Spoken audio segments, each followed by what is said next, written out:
Hi, everyone. I'm Jackie Matthews. I'm the Executive Director of Communications for the Illinois State Board of Education. Thank you for joining us for this very important briefing about a shift in how Illinois measures proficiency on state assessments. As Rick said, please use your control panel to type in your questions.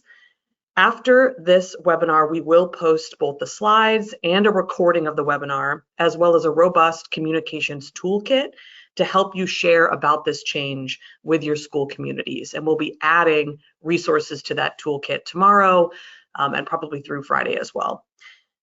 And with that, I will turn the call over to State Superintendent of Education, Dr. Tony Sanders.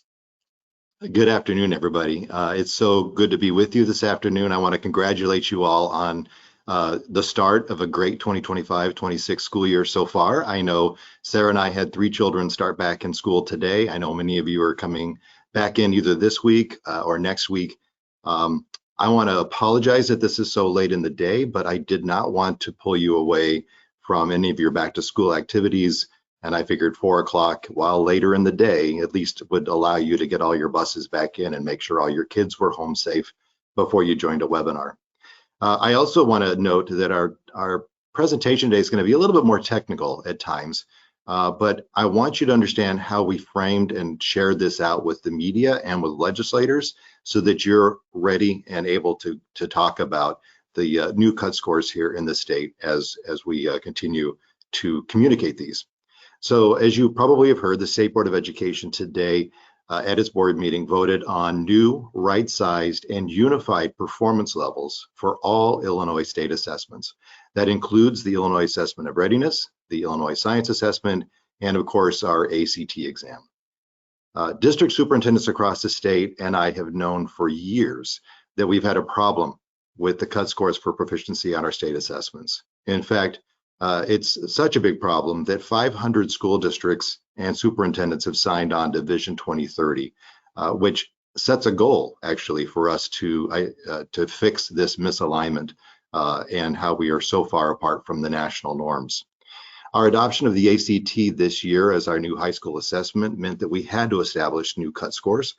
And so the timing was right to vertically align our system across all subjects and grade levels and finally fix this long-standing problem. So what is the problem? We know that Illinois students are nationally recognized for strong academic achievement.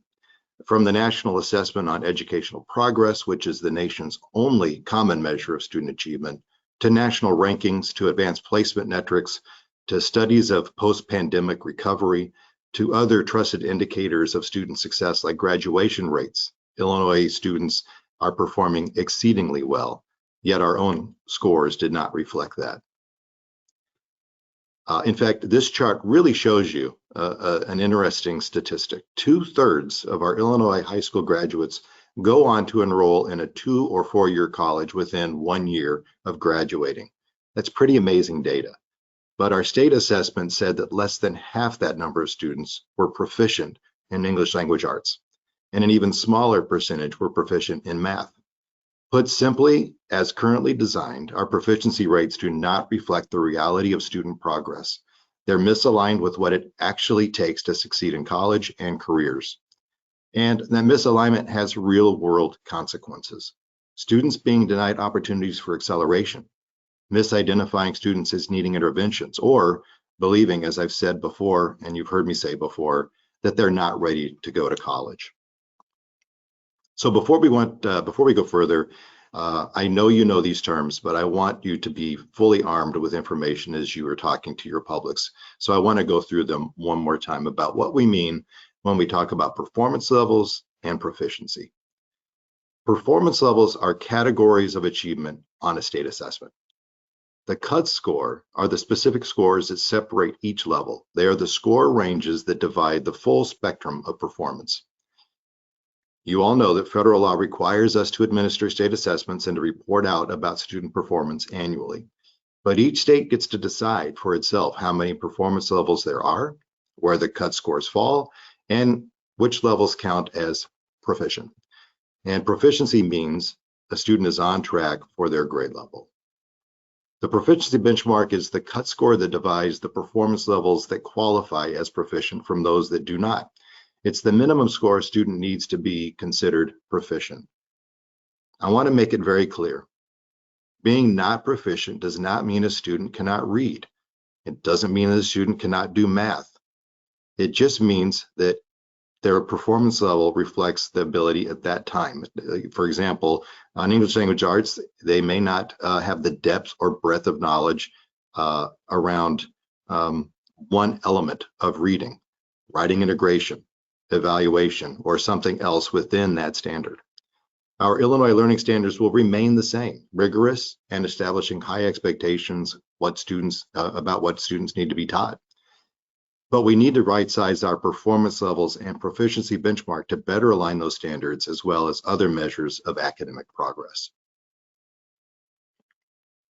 These performance levels matter, not just for us at the state level, but for your districts and your schools as well. They also matter for our students and families.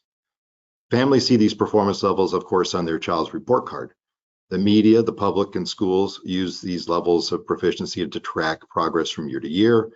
They'll see them obviously on the Illinois State Report Card every October, your favorite day. Proficiency rates also factor into each school's accountability designation, which identifies schools for additional supports. We also have a new law in Illinois that requires schools to automatically place students into the next most rigorous level of coursework if they score proficient on our state assessment. It's just as important to understand what performance levels and proficiency benchmarks do not affect, which includes state funding, teacher evaluations, the promotion of students to the next grade level, graduation requirements, a student's eligibility for special education, or what colleges and universities receive. Performance levels and proficiency benchmarks also do not change or lower Illinois learning standards, as I've said, the things that we want our students to know and be able to do. They do not change the tests themselves. So back to the problem. The misalignment between our proficiency benchmarks and our actual student performance has serious real-world consequences. We've told a whole generation of students who are college ready that they were not. We potentially identified the wrong students for additional supports and missed students who could have benefited from acceleration.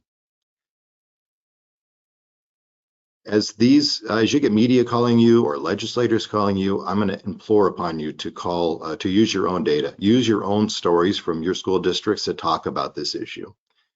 For example, here's a real world student from Naperville North High School.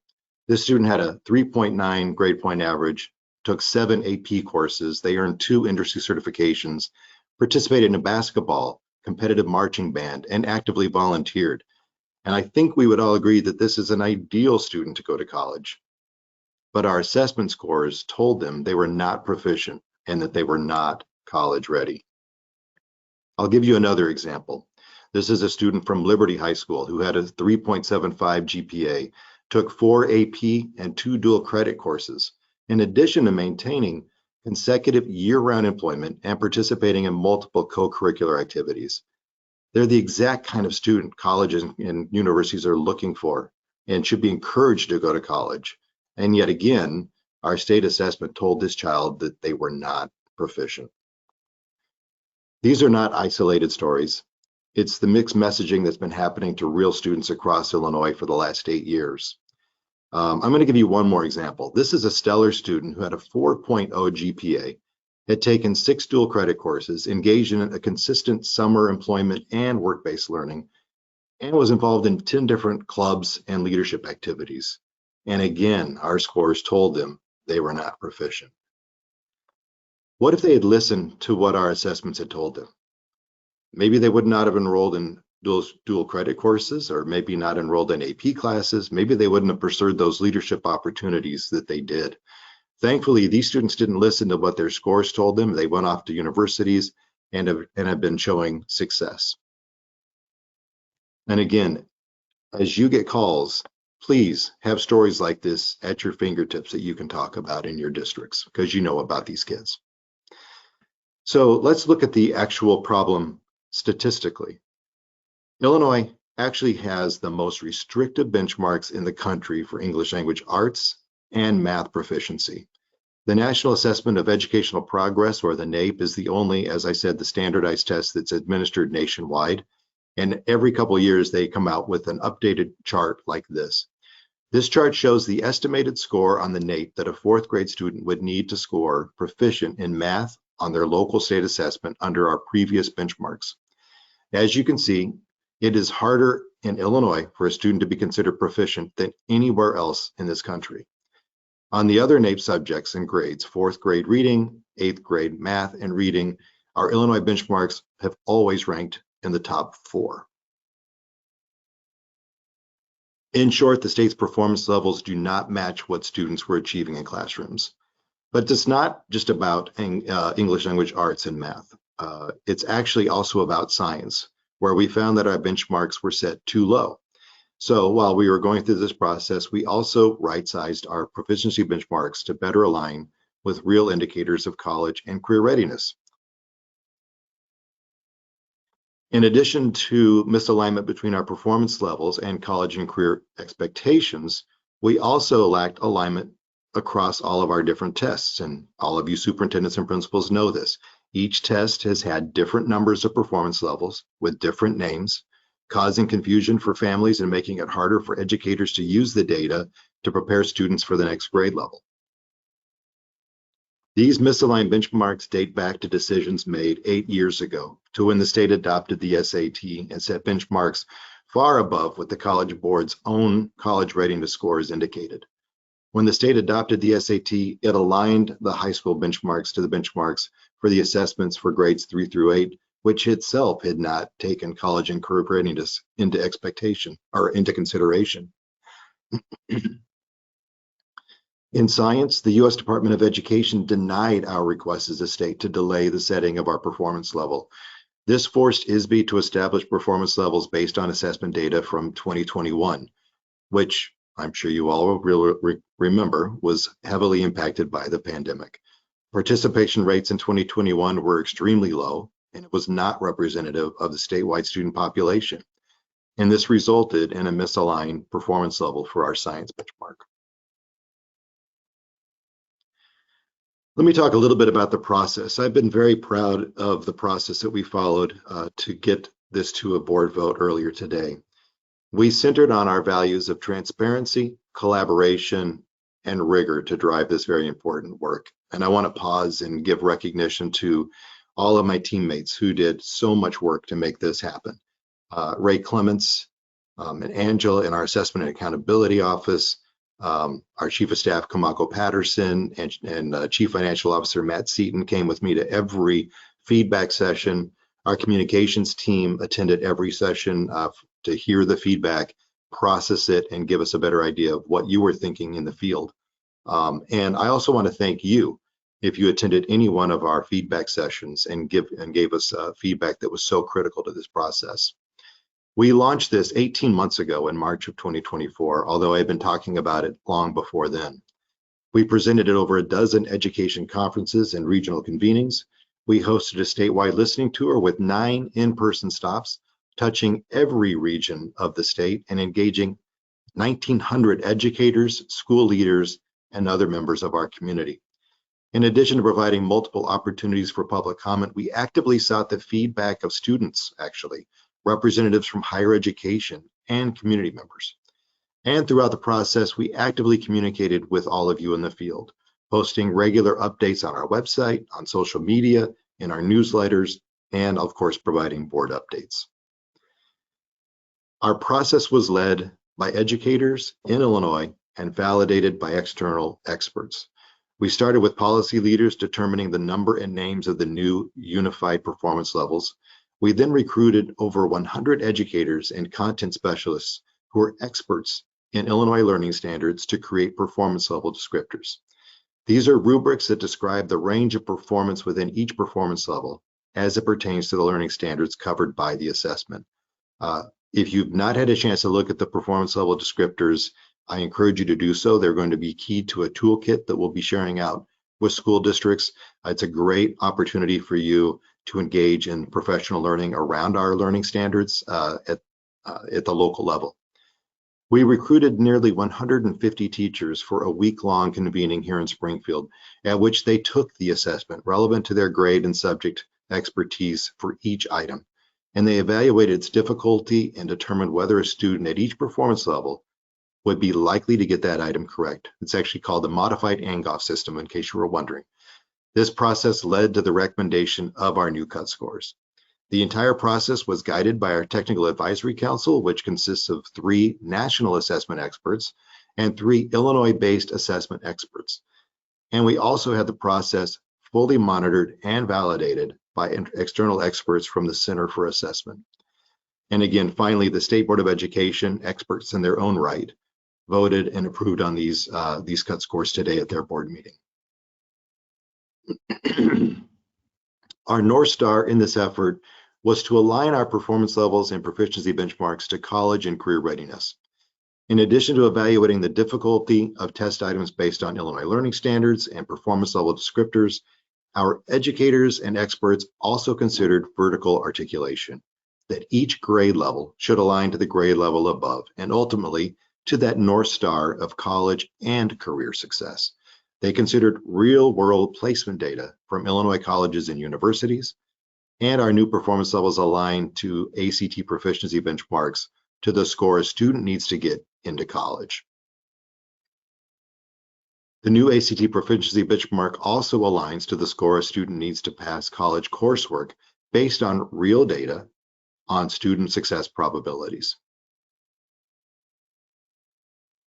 And finally, our ACT proficiency benchmark aligns to the score a student needs to succeed not only in college, but in high demand technical industries. The sectors listed on this screen are projected to create 11.9 million new jobs by 2031, according to the Bureau of Labor Statistics. Students with a score in the 17 to 19 range on the ACT are more likely to possess the essential work skills needed to succeed in many of these jobs in these industries and occupations. In sum, we followed a rigorous process consistent with industry standards. We leveraged the expertise of our educators who know Illinois learning standards and Illinois students better than anyone. And we relied on the expertise of national experts in assessment and best practice. And we held alignment with real college and career expectations as our North Star.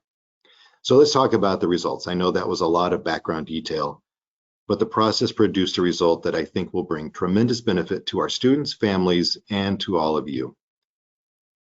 All Illinois assessments will now have the same 4 performance levels, starting with the spring of 2025, the test you all just took, all of our students just took last spring. The new proficiency level will be above proficient, proficient, approaching proficient, and below proficient. This alignment brings clarity and coherence to the assessment system to help educators, families, and students find greater meaning in the data. As a reminder, this is what our performance bands look like before. The new benchmarks proficiency better align to classroom realities, reflect real mastery of learning standards, and align to college and career readiness. We are finally giving students and families and educators data they can trust. I'm showing this slide for a moment so you can take a look at the cut scores that were approved by the board today across all grade levels. We're going to be sending out additional information and resources to better understand what goes into a score, because I think it's important for you to understand what goes into each of these scores and why they were chosen. But hopefully by now you could have screenshotted this. If not, this will be available in a future recording, and of course we'll be sharing out the PowerPoint deck.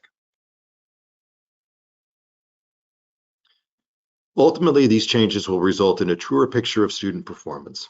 It's incredibly important to recognize that the new proficiency benchmarks will result in 2025 setting a new baseline for proficiency rates. That means you're not going to be able to compare proficiency rates from last year to this year. We're not going to produce those. At the school, district, and state levels, we'll see proficiency rates in 2025 that are higher in ELA and in math and lower in science. And you can see here what our projections are, with ELA increasing to 53% of students being proficient, math increasing to about 38%, and science dropping slightly. You will be able to review the impact of our new performance levels and benchmarks on your own school and district data in the next couple of weeks. However, while we can't compare proficiency rates, we can continue to compare performance over time through student growth percentiles, as you all know. We have a very helpful fact sheet on the ISB website about student growth percentiles, which use raw scale scores, not performance levels, to compare how much students have learned in a given year relative to their peers. But that comparison will only be available for grades 3 through 8, because this is the first year we'll be generating growth percentiles for our high school students. We encourage you to look at the other indicators, as you all do, of student success, like graduation rates, rates of 9th graders on track, 8th graders taking algebra, participation in advanced coursework, and any number of other indicators that you probably have on your strategic plan. As I've mentioned, the Illinois learning standards are not changing, and neither are the tests themselves. So the shifts we've announced today do not necessitate any changes to what your teachers are teaching in the classroom. However, the rigorous educator-led level setting process over the past 18 months did result in new resources for both educators and families to better understand how the state test connects to the learning standards and what student performance really looks like at each level of the performance. We encourage you to share these really incredible and practical resources with your teachers and families. I cannot overemphasize that. These are really cool tools that you can use. As I've mentioned, the state Illinois, sorry, wrong slide. We are proud of the rigorous and transparent process that led us to these outcomes, and we're proud of the final result. When I first came into this role in February of 2023, I shared with all of you that this was one of my goals. It's one of the first things I shared with the governor that I would want to tackle as well. And I cannot thank enough all of the hundreds of educators across the state who gave their input and expertise throughout the past 18 months. In closing, Illinois education system leads the nation, but proficiency data has not reflected actual student performance. Misaligned proficiency benchmarks have had serious real-world consequences. We've sent the wrong message to the wrong message to students, leading to the wrong students being identified for opportunities for support or acceleration, and telling a whole generation of students potentially that they were not college ready. The new unified performance levels align across subjects and grades and point toward real college and career readiness expectations. We proceeded transparently and followed a rigorous process for establishing performance levels led by educators and validated by external experts. And even with 2025 setting a new baseline for proficiency rates, we continue to maintain our ability to track progress over time through the student growth percentiles. So I'm going to encourage that if anybody has any remaining questions, that they email us at assessment@isb.net. I want to take a moment while we still have the audience that we still do to thank them for joining us here today. I know it's the end of a long day, especially if you just started school this week. I know how busy you all are, and I just want to be thankful. I'm so thankful for your time, your attention. We had nearly 1,500 people sign up for today's webinar to hear about this. That's how important it was to you as a field. And so thank you for your interest. Thank you for participating. And again, on behalf of the State Board of Education, thank you for everything you're doing for our 1.9 million school children every day. We're looking forward to a great school year alongside you.